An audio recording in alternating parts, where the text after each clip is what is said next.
so you go to college and you get there and you go, what are you going to be? Because you probably hadn't thought that through either. No. So what were you think you're going to want to do or be, or did you see yourself completing a 4-year load? Well, I didn't have time to think about what it was going to be. So there were 4 of us in the program, and the advisor was the dean of this College of Liberal Arts. So he says, okay, what do you want to do? It's like, so by the time, everybody was like, I want to be a doctor, I want to be a doctor. So by the time it got to me, it's like, oh, I want to be a doctor. And so I hate blood, but I want to be a doctor. Yeah. And I was working, I had a little part-time job then, and I was working in an infectious diseases lab at VA hospital. Ooh, yeah. Cleaning out test tubes. Ooh, oh, So, gross, yeah. I did it for several years. I must have, maybe 5 years. But so I said, well, so I said maybe microbiology. I guess that's fine. I'll do that and be a something. So.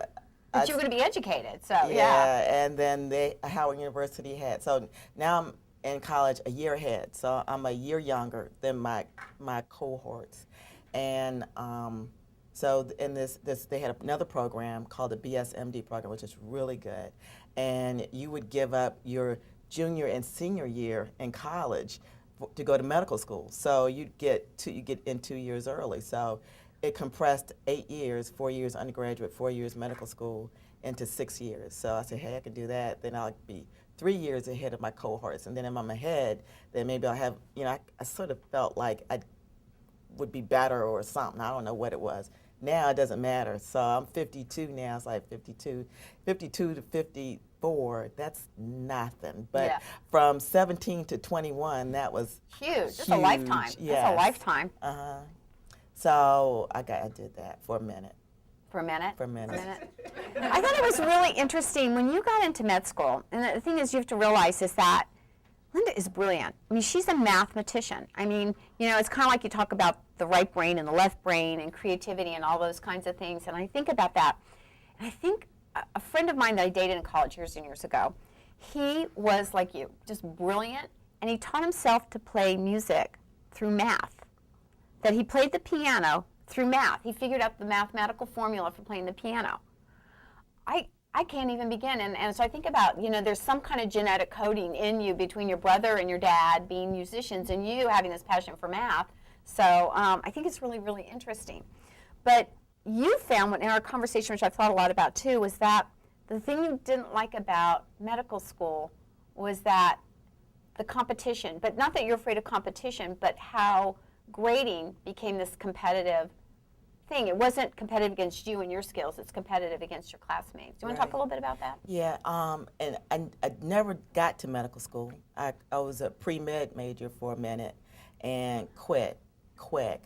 And you're right, it's that I always found a distaste. Well, let me back up for a second. So in spite of how I'm performing right now, I'm very introverted, extremely introverted. And so even I graduated from Howard University in 1980. I was there for 4 years. And I would be hard pressed to name 5 people by name that I went to college with. So people say, well, you know this? I know nobody. I just don't know anybody. I got up in the morning, I went to class. Between classes, I went to the library, and then I went to class, and I went to work at VA hospital, and then I went home and studied. Actually, I didn't study, but that's another story.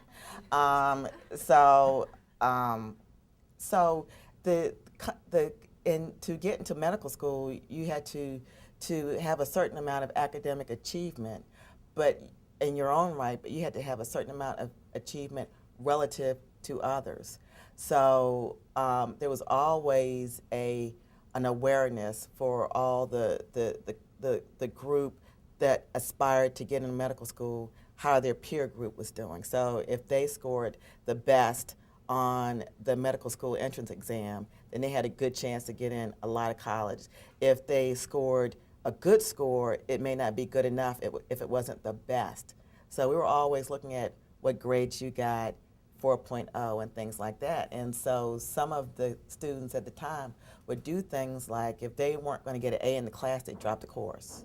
So you could end up creating your 4.0 grade point average by just dropping a course you weren't going to get an A in. So if you got a B, then you drop the course. And so it was that, and the competition and sort of the, I won't say dishonesty because it's not really the right word, but maybe lack of candor about your capabilities.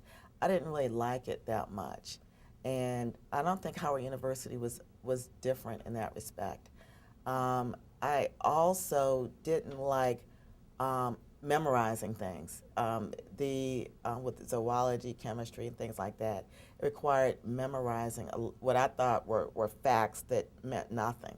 And I didn't feel like it was a measurement of my intellect by my ability to memorize things. I mean, anybody can memorize things, I thought then. Till you get to my age, and then you're in the kitchen holding a glass and going, I have no idea why I'm here. I'm washing or I'm filling, I don't know. So I wanted to be able to figure things out, to analyze, and that kind of thought process. So I didn't enjoy the classes that I had to take, and just eventually changed my major to what I loved when I was in junior high school, which was to math. She loved math. I know, one of those geeky kids who loved math. I was never one of those kids in class who loved math. That was not my passion. So what do you do when you're at Howard University and you're studying math? What are your job opportunities, or what did somebody tell you could do with a math degree other than be a teacher, which you didn't want to do? So what are you going to do with math? Going to computers. Ah, computers. Okay. I hated computers. But you hated computers too? Yeah, I did. Okay. One of the little side jobs, summer jobs I did was I worked for NOAA as a student assistant cartographer, which is a map maker.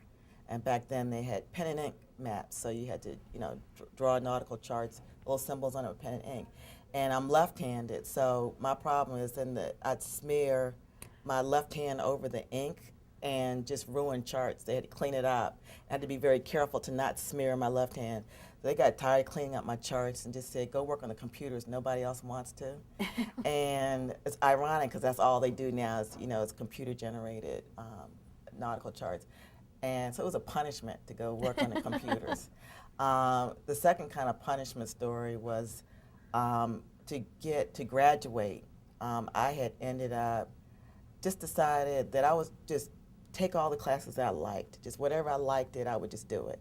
And I ended up with a whole bunch of math classes and a whole bunch of math classes in classics, ancient literature, mythology, and Latin. So those were like my three kind of chunks of classes.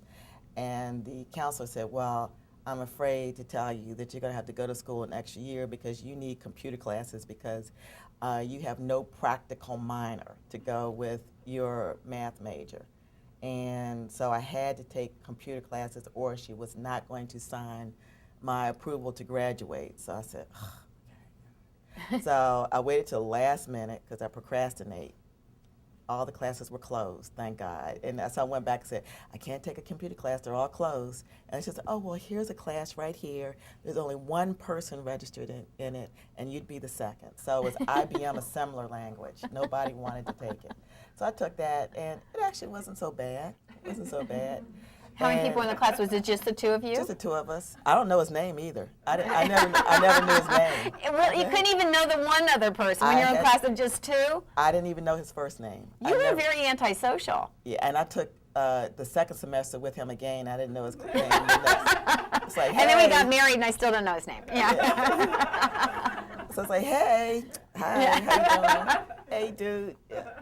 But so the next class was Fortran, and I said, done, got it. Check the box, did it. Got that off my chest. Wow, you did pretty good in it? Yes, I did. There's something else we discussed when we talked, is the Latin teacher that you had that really, really influenced your life. And Latin, if you've never studied Latin, it's a really fascinating language because, one, we don't know what the accent is, but more importantly is the root of pretty much all the languages we speak in the world today come from Latin. So if you understand Latin, you can learn, I think, more readily, other languages like Spanish or Italian, those kinds of things. So, and I was actually in a convent for a year, and we were required to speak Latin. So, and French and Japanese. So it was kind of a little different, but share some of the things that you guys used to do. So there's like 5 of you who would have this one Latin teacher, and the students realized that if they got him talking about other subjects that he was interested in, they didn't really have to study Latin, although you did like Latin. Tell us a little bit about that story. So my Latin professor, he was actually the former dean of the College of Liberal Arts. He's passed away now, Dr. Frank Snowden, and he's a classic scholar. He went to Boston Latin College, and so he was an expert in blacks in antiquity and things like that, which is fascinating because it's just not something that people study. And so in that last minute registration that I had to go through, I needed to take a foreign language, and all the Spanish was closed, full French, all the classes closed and full, German, everything except Latin. So I said, oh, I like Latin anyway, so I just take Latin. And the counselor, this is when she says, oh, I can get you in Spanish if you want. I said, no, I'll take Latin, because I took Latin in junior high school and I liked it. So he actually encouraged me to change my major from pre-med, and he said that every good student doesn't have to be a doctor in order to be successful. And in order to be successful, if you studied and threw your heart and passion in something that you really loved, no matter what it was, whether it was math or pre-med or English or anything, that you would be successful if you really loved it and you put all your heart and your soul and your passion in it. And I marched out of his office that day and went to the counselor's office and changed my major from pre-med to mathematics. And he was right in my life, that he taught me then as a 18-year-old. It still holds up. I want to take a moment. We always like to share these really pivotal turns in your life, and it's so true. And anybody watching this today, what we learned here is about the story of passion and love. And if you're not on the track where you're not loving your life, loving what you're doing, or living it in passion, maybe that's not the journey you're supposed to be on, because that changed the entire course of your life. I mean, you're smart enough, you're brilliant, you could have easily been a doctor, but you wouldn't have been maybe practicing. And if I go to a doctor, I want my doctor to like their job, you know? I don't want them to see me and go, I hate you and I hate operating on you, you know, because it really is. I mean, but that's why you have accomplished what you've done. You've used your skills and you've blended that with your passion and your love.